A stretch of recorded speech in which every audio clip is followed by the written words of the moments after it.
आपको लगता होगा कि इंडिया ग्रीन एनर्जी की रेस में चाइना को छोड़कर बाकी सारी दुनिया को पीछे छोड़ रहा है, राइट? वेल, हर रोज सुबह उठ करके जब अखबार को खोलते हैं तो बड़ी बड़ी न्यूज यही आती है। न्यूज कहती है कि हमने एक नया मैसिव सोलर पार्क बना दिया है, या फिर हमने हजारों नई विंड टर्बाइंस को इंस्टॉल कर दिया है। सरकार बड़े कॉन्फिडेंस के साथ स्टेज पर आती है और वो बोलती है कि बॉस, हम 2030 तक यानी 2030 तक 500 गीगावाट की non fossil fuel capacity achieve कर लेंगे। और अगर आप ऊपर से मैक्रो फिगर्स को भी देखेंगे तो लगेगा कि यार हम बिल्कुल सही ट्रैक पे हैं। After all, in calendar year 2025 हमने पूरे रिकॉर्ड तोड़ दिए हैं। हमने 37.9 गीगावाट सोलर और 6.3 गीगावाट ऑफ विंड कैपेसिटी सीधा नेशनल ग्रिड पे ऐड किया है। अगर हम इन नंबर्स को ठीक से पिछले साल से कंपेयर करें तो ये सोलर इंस्टॉलेशंस में 54.7% का ग्रोथ है एक साल के अंदर, और विंड के लिए 85.3% की ग्रोथ है। और इस वक्त हमारी total installed renewable capacity 258 gigawatts पर पहुंच चुकी है। ये नंबर ऑफ कोर्स सुनने में बड़ा ही जॉ ड्रॉपिंग लगता है। इंटरनेशनल एनर्जी एजेंसी भी यही कहती है। उनका कहना है कि इंडिया, चाइना, यूरोप और यूएस मिलकर के ग्लोबल एक्सपेंशन का 90% अकेले ड्राइव कर रहे हैं। और हाँ, इंडिया के अंदर हमारा 53% रिन्यूएबल सेगमेंट अकेला सोलर से ही आता है, और गुजरात, राजस्थान, महाराष्ट्र और कर्नाटका जैसे कुछ स्टेट्स इसमें बहुत आगे हैं। ये 4 स्टेट्स मिलकर के 83% टोटल सोलर कैपेसिटी आज के इंडिया में होल्ड करते हैं। लेकिन दोस्तों, मैं आज आपको एक रेड पिल देने वाला हूँ। ये सच्चाई आपको किसी मेन स्ट्रीम मीडिया में ज्यादा सुनने को नहीं मिलेगा। न्यूज हमेशा आपको बताती है कि क्या हुआ, हम आपको आज ये डिकोड करके बताएंगे कि आखिर अंदर क्या चल रहा है। हम देखेंगे कि इन बैलेंस शीट्स के पीछे असली गेम क्या है। अगर आप इन top tier renewable energy companies को केयरफुली एनालाइज करेंगे तो दोस्तों उनकी ऑपरेशंस और ग्राउंड रियलिटी को ध्यान से देखना होगा, तो आपको पता चलेगा कि ये गेम एक्चुअल में कितना ब्रूटल है। सच्चाई ये है कि लगभग 50 गीगावाट की रिन्यूएबल एनर्जी कैपेसिटी आज बिल्कुल बेकार पड़ी है हमारे देश में। ये हमारी टोटल इंस्टॉल्ड कैपेसिटी का लगभग 20% हिस्सा है। आप इसका मतलब समझ रहे हैं? Multiple $1 million and $1 billion projects बन गए हैं। हजारों एकड़ की जमीन पर सोलर पैनल्स बिछे हुए हैं। मैकेनिकल टेस्टिंग पूरी हो चुकी है, लेकिन उन एक्सपेंसिव एसेट से एक यूनिट भी बिजली बन नहीं रही है। इस क्राइसिस का एक ही प्रैक्टिकल एग्जांपल आपको मैं बता देता हूँ। जुलाई 2025 में अकेले राजस्थान के अंदर 3.8 गीगावाट का पावर का जनरेशन कर्टेलमेंट हुआ है। इसका मतलब समझ रहे हैं आप? इसका सीधा मतलब है कि पैनल्स बिजली बना रहे थे पर उन्हें फोर्स करके बंद किया गया। और ऐसा भला क्यों करना पड़ा? क्योंकि हमारी ग्रिड उस पावर को झेलने के लिए तैयार नहीं थी। ऐसा आखिर क्यों हुआ?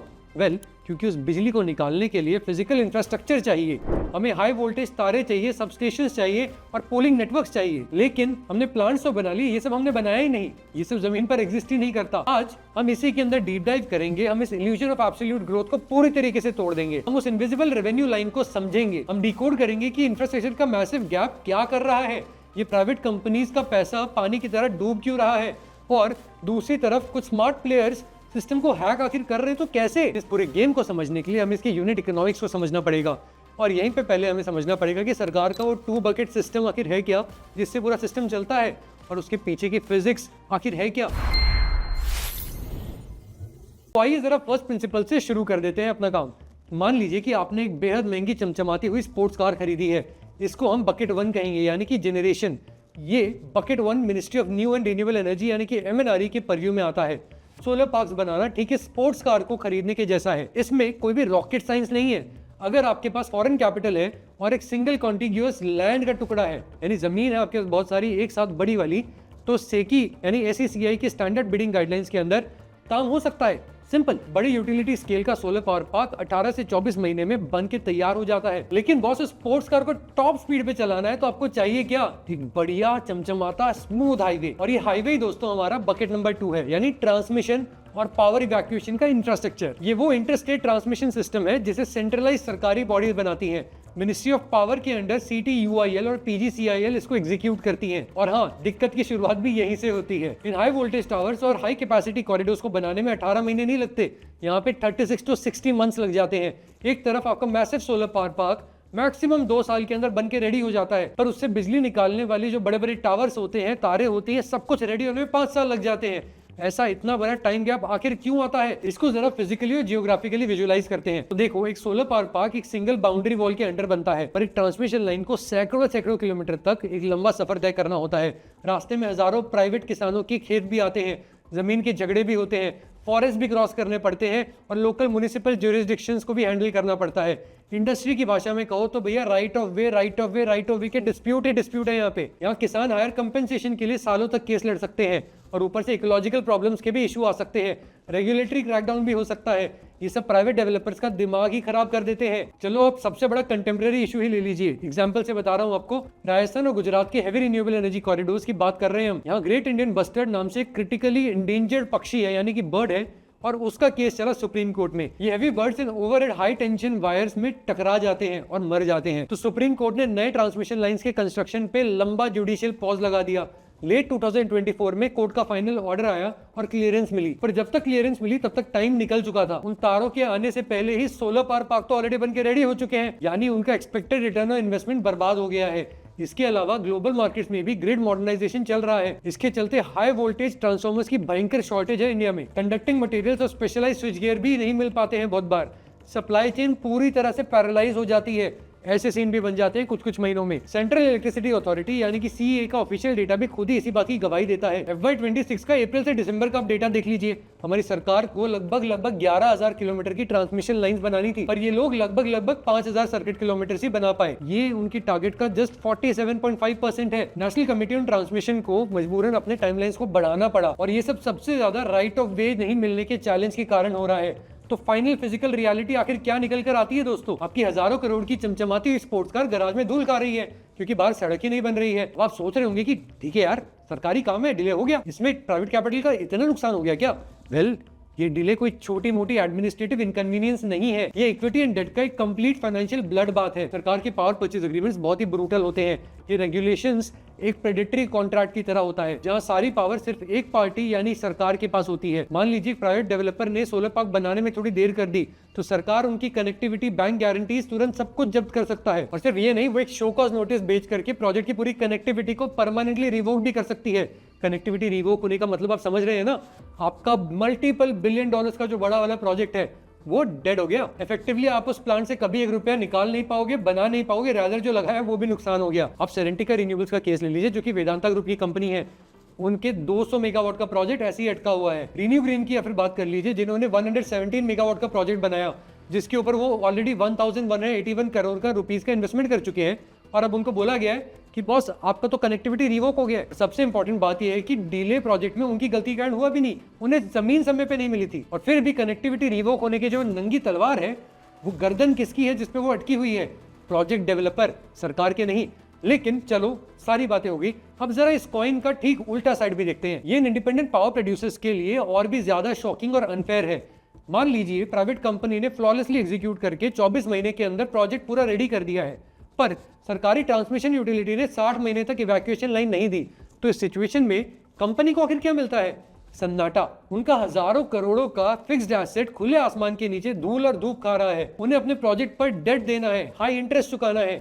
उनका P&L स्टेटमेंट हर महीने ब्लीड कर रहा है, पर उनका एक्चुअल रेवेन्यू स्टेटली जीरो है। तो आइए दोस्तों, इस पूरे P&L स्टेटमेंट का एक थोड़ा सा नैपकिन वाला मैथमेटिक्स कर लेते हैं, ताकि आपको इनका पेन बिल्कुल एक्यूरेटली समझ आ जाए। तो दोस्तों, मान लीजिए कि आपका 100 मेगावाट का यूटिलिटी स्केल वाला सोलर पावर प्लांट पूरी तरह से रेडी होकर खड़ा हो गया है, और वो बस ग्रिड से कनेक्टेड होने का वेट कर रहा है। 1 साल की ट्रांसमिशन लाइन की देरी है। यहाँ आप क्या करोगे आप? वेल, आपका हर मेगावाट पर लगभग 2.2 मिलियन यूनिट्स का ग्रॉस जनरेशन का लॉस हो रहा है। और अगर हम कॉन्ट्रैक्टेड पावर टैरिफ पे बिल्कुल कंजर्वेटिव रेट पर भी आए, तो मान लीजिए 2.5 रुपीज पर किलोवाट आवर का रेट है। तो इससे एक सिंगल 100 मेगावाट का जो प्लांट बन रहा है ना, उस पर कितना भारी नुकसान होगा आप सोच सकते हैं? ये लगभग 55 करोड़ यानी 55 करोड़ का डायरेक्ट नुकसान है आपके लिए, यानी 7.47 मिलियन डॉलर्स का प्योर लॉस। और इसमें उसकी गलती भी नहीं है यार। अब इस सिंपल मैथ को जरा बड़ा करके सोचो, टोटल 50 गीगावाट के ऐसे प्रोजेक्ट स्ट्रैंडेड है आज के हमारे देश में, तो ये aggregate losses practically billions of dollars में चले जाते हैं। इस भयंकर नुकसान से बचने के लिए डेवलपर्स ट्रिब्यूनल्स एंड कोर्ट्स में रोते हैं फिर, और वो वहां जाकर के फिर डीम्ड जनरेशन की मांग करते हैं। डीम्ड जनरेशन का सिंपल मतलब है कि अगर मेरा प्लांट मैकेनिकली रेडी है, कंप्लीट हो चुका है, और पावर ऑफटेक करने में अगर फॉल्ट तुम्हारी ग्रिड का है, तो मुझे वैसे ही पूरे पैसे दो जैसे मेरे बनते थे। अरे मैं तो अपनी तरफ से पावर देने के लिए रेडी हूं ना, आप ले लो। वहां से ये पूरा प्रेशर आता है। SECI जो कि हमारी सरकार की एजेंसी है, उसके स्टैंडर्ड कॉन्ट्रैक्ट्स में इसका एक टेक्निकल क्लॉज जरूर होता है। क्लॉज ये कहता है कि साल भर में ट्रांसमिशन ग्रिड अगर 175 आवर से ज्यादा अगर डाउन रहती है, तो उस डेवलपर को जनरेशन कंपेंसेशन मिलना चाहिए। लेकिन रियलिटी और पेपर कॉन्ट्रैक्ट्स में जमीन आसमान का फर्क होता है। स्टेट लोड डिस्पैच सेंटर्स, जिन्हें SLDCs भी कहते हैं, और फाइनेंशियली कैश्ड अप जो हमारे पावर डिस्ट्रीब्यूशन कंपनीज है, जो स्टेट गवर्नमेंट्स की होती है मोस्टली, ये कंपेंसेशन को ब्लॉक करने में अपनी पूरी जी जान लगा देते हैं। वो सालों तक CERC और APTEL में अपना लिटिगेशन ड्रैग करते हैं। और हाँ, बात यही खत्म नहीं होती। करंट फ्रेमवर्क के हिसाब से CERC का अपना अलग ही लॉजिक है। वो कहता है कि ट्रांसमिशन एंटिटी डेवलपर को सिर्फ इंटरस्टेट ट्रांसमिशन चार्जेस रीइंबर्स कर दे। पर भाई ये समझने वाली बात है, ट्रांसमिशन चार्जेस तो उस पूरे लॉस टैरिफ का एक माइनर फ्रैक्शन होता है। उस छोटे से रीइंबर्समेंट से कंपनी का कोई भला नहीं होने वाला है। कंपनी अपने मैसिव प्रोजेक्ट के डेट को उससे थोड़ी ना कवर कर पाएगी। वो अपना कोर ऑपरेशनल एक्सपेंडिचर आखिर कैसे निकालेगी? वो इन्वेस्टर्स के एक्सपेक्टेड इक्विटी रिटर्न्स कहां से लाएगी? इसीलिए हमारे कोर्ट्स के डॉकेट्स भरे पड़े हैं। जैसे टाटा पावर रिन्यूएबल एनर्जी को एक लंबा लीगल बैटल लड़ना पड़ा।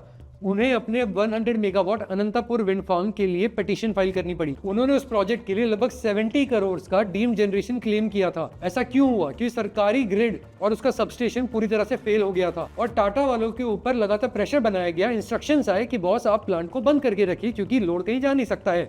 सेम ऐसी ही हालत राजस्थान में विंड डेवलपर्स के साथ भी हुई है। रामगढ़ से देचू की जो लाइन है वो रिपीटेड ब्रेकडाउन्स में चले जाती है। इसके कारण वहां जो विंड डेवलपर्स है वो सालों से कोर्ट के चक्कर काट रहे हैं। तो आप जरा खुद एक बात सोचिए, ऐसे रेगुलेटरी ट्रैप्स और P&L ब्लीडिंग के बीच में एक बात तो क्लियर ही हो गई है ना कि एलीट पावर इन्वेस्टर्स को ठीक से समझ आ गया है कि अब आगे क्या करना है। सोवरेन एग्जीक्यूशन रिस्क के ऊपर डिपेंड करना पूरी तरह से फाइनेंशियल सुसाइड है। इसलिए इन मैसिव स्मार्ट कैपिटल डेवलपर्स ने पूरे गेम को पिवट कर दिया है। वो एक नई लाइफ बोट की तरफ तेजी से भाग रहे हैं। इस लाइफ बोट को कॉर्पोरेट PPAs कहते हैं। ये चैप्टर 3 है हमारी इस डीप डाइव स्टोरी का। तो देखो, इंडिया की फिजिकल और इकोनॉमिक रियलिटी बिल्कुल क्रिस्टल क्लियर है। हमारी टोटल इलेक्ट्रिसिटी का लगभग 50% हिस्सा सिर्फ एक स्पेसिफिक सेक्टर कंज्यूम करता है। ये हमारा कॉमर्शियल एंड इंडस्ट्रियल सेक्टर है, जिसे C&I भी कहते हैं। लेकिन इतनी मैसिव और कॉन्सेंट्रेटेड डिमांड होने के बावजूद सच्चाई अलग है। इस इंजन ऑफ द इकोनॉमी में रिन्यूएबल एनर्जी का पेनिट्रेशन बहुत ज्यादा लो है। ये फिगर सिर्फ और सिर्फ 6 to 8% के बीच में अटका हुआ है। और इसके पीछे का मेन रीजन हमारे स्टेट डिस्कॉम्स का डेथ स्पाइरल है। डिस्कॉम्स को पॉलिटिकल वोट बैंक की वजह से प्रेशर झेलना पड़ता है। उन्हें एग्रीकल्चरल और रेजिडेंशियल कंज्यूमर्स को सस्ती या फिर बिल्कुल फ्री की बिजली देनी पड़ती है। इस मैसिव स्ट्रक्चरल लॉस को रिकवर करने के लिए वो क्या करते हैं? वो क्रॉस सब्सिडी का पुराना टेस्टेड ट्रिक लगाते हैं और प्राइवेट इंडस्ट्रीज को एक्सेप्शनली महंगी ग्रिड पावर बेचते हैं। इसका एक प्राइम और रीसेंट एग्जांपल हम हरियाणा स्टेट का ले सकते हैं। वहाँ HERC ने देखा कि डिस्कॉम्स का projected revenue deficit out of control हो रहा है। ये डेफिसिट 3262 करोड़ का नंबर क्रॉस करने वाला था। तो इस मैसिव डेफिसिट को एड्रेस करने के लिए उन्होंने एक आसान रास्ता चुना। उन्होंने इंडस्ट्रियल कस्टमर्स के ऊपर सीधा 20 to 30 पैसे पर किलोवाट का टैरिफ टोक दिया, और वो भी बिना किसी एडवांस वार्निंग के। तो बड़ी मल्टीनेशनल्स और डोमेस्टिक मैन्युफैक्चरर्स ने अपना मैथ लगाया। उनके ऊपर ऑलरेडी स्ट्रिक्ट ESG मैंडेट्स का डंडा है, नेट जीरो कार्बन टारगेट्स का भी भारी प्रेशर है उनके ऊपर। तो उन्होंने स्मार्टली सोचा कि यार हमें महंगी सरकारी बिजली आखिर क्यों ले। और ठीक इसी क्रिटिकल पॉइंट पर सरकार ने एक नया रूल निकाल दिया। जून 2022 में मिनिस्ट्री ऑफ पावर की green energy open access rules आई। इस रूल ने पूरे की पूरी कॉमर्शियल एंड इंडस्ट्रियल सेक्टर में प्रैक्टिकल आग लगा दी। पहले यहाँ एक आर्काइक और पुराना रूल चलता था। उसके हिसाब से सिर्फ वही मैसिव फैक्ट्री डायरेक्ट मार्केट से पावर खरीद सकती है जिसका कनेक्टेड लोड बहुत ही ज्यादा हो, यानी उनका कनेक्टेड लोड कम से कम 1 मेगावाट या फिर उससे ज्यादा होना चाहिए, जिससे छोटे और मीडियम प्लेयर्स इस गेम से पूरी तरह से बाहर रहते थे। लेकिन 2022 में नए रूल्स आए जिन्होंने गेम पूरी तरह से बदल दिया। उन्होंने इस एलिजिबिलिटी क्राइटेरिया को 1/10 पे लाके रख दिया एट 100 किलोवाट। इस एक सिंगल रेगुलेटरी स्ट्रोक ने प्रैक्टिकली पूरे पावर मार्केट को एक बार में डेमोक्रेटाइज कर दिया, जिसके बाद मार्केट का लैंडस्केप पूरी तरह से चेंज हो गया। Medium size enterprises, auto ancillary manufacturers, IT parks, ये सब के सब आगे बढ़ के आने लग गए। वो सीधा रिन्यूएबल डेवलपर्स से डायरेक्टली डील करने लग गए, डायरेक्टली PPA साइन करने लग गए। और ऐसे में कुछ फॉरवर्ड लुकिंग स्टेट्स ने तो इसको और ज्यादा रिफाइन किया। जैसे हरियाणा ने अपने स्टेट के रूल्स को और ज्यादा लिबरल कर दिया। उन्होंने अलाउ कर दिया कि एक डिवीजन के अंदर अगर अलग अलग कनेक्शन वाले साथ आकर के 100 किलोवाट की डिमांड मीट कर लेते हैं तो वो भी ये चीज कर सकते हैं। इस रूल का डायरेक्ट ग्राउंड इंपैक्ट देखिए।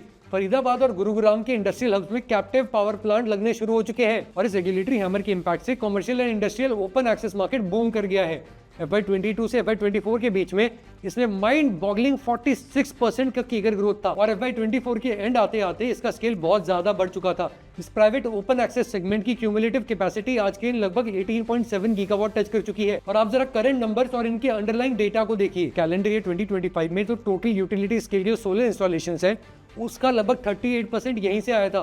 सिमिलरली विंड इंस्टॉलेशंस की बात करें तो लगभग 60 to 70% सब कुछ यहीं से आया था। इन कॉर्पोरेट पीपीएस में डेवलपर्स एक सिंपल मेथोडोलॉजी का यूज करते हैं। वो अपने सोलर पावर पार्क को सीधा इन फैक्ट्रीज की क्लोज प्रॉक्सिमिटी में लगाते हैं। इसको कैप्टिव या फिर ग्रुप कैप्टिव मॉडल कहा जाता है। इसका सबसे बड़ा स्ट्रक्चरल फायदा ये है कि इंफ्रास्ट्रक्चर लैग नहीं होता है। उन्हें बकेट वाली सरकारी स्टेट ट्रांसमिशन लाइन का कोई वेट नहीं करना पड़ता है। उन्हें किसी सरकारी फाइल के क्लियर होने के 60 महीनों का वेट नहीं करना पड़ता है। दूसरी तरफ फैक्ट्रीज को उनके एग्जिस्टिंग डिस्कॉम से बहुत ज्यादा सस्ती बिजली भी मिलती है। ये बिजली लगभग 30% तक लोअर हो सकती है, जो कि पूरा गेम चेंज कर देती है। और डेवलपर को इसी बहाने से आगे आने वाले 25 साल के लिए टैरिफ सर्टेनिटी मिल जाती है, एक फिक्स्ड कस्टमर मिल जाता है, और सबसे बड़ी बात, स्टेट मशीनरी की डिले से आजादी मिल जाती है। लेकिन बॉस, इस पूरी सक्सेसफुल स्ट्रैटेजी का असली मोड कहीं और है। इसका सबसे बड़ा हिडन चोक पॉइंट इसके सप्लाई चेन बैकएंड में छुपा हुआ है, यानी ALMM और चाइनीज सप्लाई वॉल्व का एक कॉम्प्लेक्स खेल। सरकार डंकी की चोट पर चाहती है कि बॉस, मेक इन इंडिया का जो इकोसिस्टम है वो प्रॉपर्ली डेवलप हो। इसलिए उन्होंने ALMM नाम का एक मैसिव नॉन टैरिफ बैरियर लगाया हुआ है। ALMM का मतलब है approved list of module manufacturers. इसके तहत रूल ये बनाया गया है कि बॉस, आपको 16 मॉड्यूलर सेल्स कहां से लेने हैं, और बाहर से आने वाले इंपोर्टेड मॉड्यूल्स पर उन्होंने एंट्री बैरियर भी लगा दिए हैं। उन्होंने उन पर सीधा 40% का बेसिक कस्टम्स ड्यूटी थोप रखा है। लेकिन अब आप इस पूरे ग्लोबल सप्लाई चेन का ब्रूटल मैक्रो डेटा देखिए।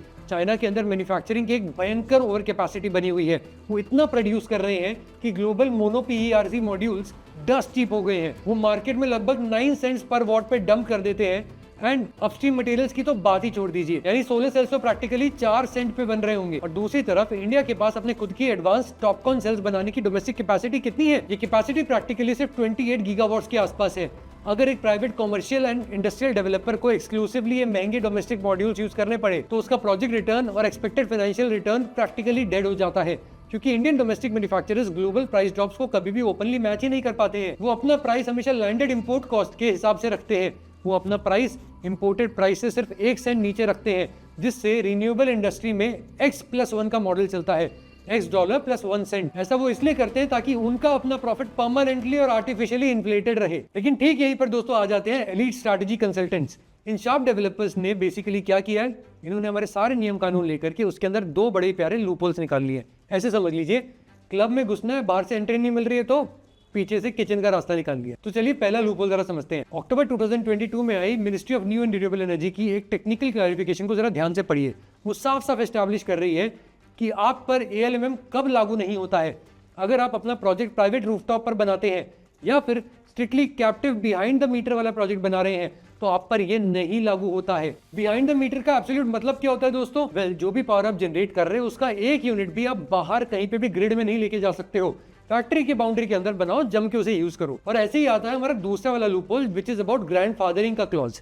सरकार ने पब्लिकली एक मैंडेट दिया है कि 1 जून 2026 के बाद से नए रूल्स लागू होंगे। 1 जून 2026 उसके बाद से हमारे मॉड्यूल्स के अंदर डोमेस्टिक सेल्स भी यूज करना कंपलसरी हो जाएगा। और इसके कारण डोमेस्टिक डेवलपर्स में सप्लाई बॉटलनेक का पैनिक फैला हुआ है। लेकिन यहाँ एक क्रूशियल टेक्निकल ट्विस्ट है। जिन डेवलपर्स ने 31 अगस्त 2025 से पहले अपनी बिड्स ऑफिशियली सबमिट कर दी थी, उन्हें इस रिक्वायरमेंट से पूरी तरह से एग्जेम्प्ट किया गया है, फिर चाहे उनका प्रोजेक्ट जून 2026 के बाद ही क्यों ना फिजिकली कमीशन हो।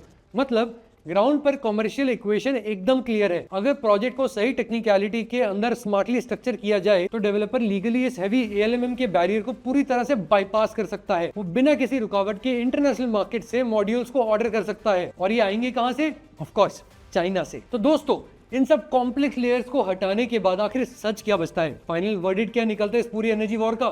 कागजों पर, पॉलिटिकल स्पीचेस में और टीवी की न्यूज रिपोर्ट्स में हम टारगेट फॉलो करेंगे।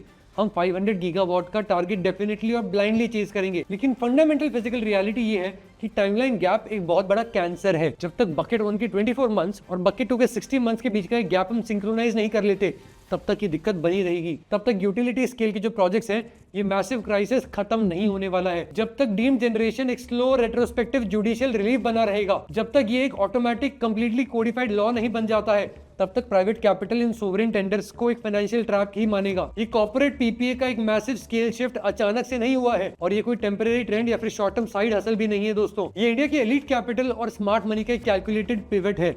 ये एक स्ट्रक्चरल शिफ्ट है ताकि वो अपने आप को इस मेस से निकाल सके। वो स्टेट इनएफिशिएंसी और ब्रोकन ग्रिड इंफ्रास्ट्रक्चर से अपनी बैलेंस शीट को बचा रहे हैं।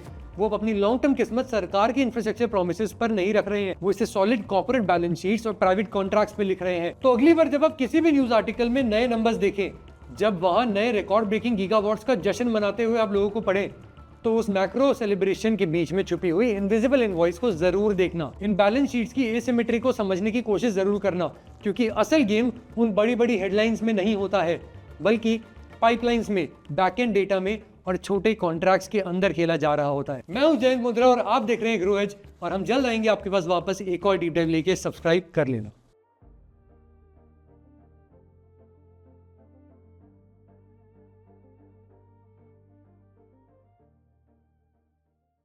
Investment in securities market are subject to market risks. Read all the related documents carefully before investing. Please read the risk disclosure documents carefully before investing in equity shares, derivatives, mutual fund, and or other instruments traded on the stock exchanges.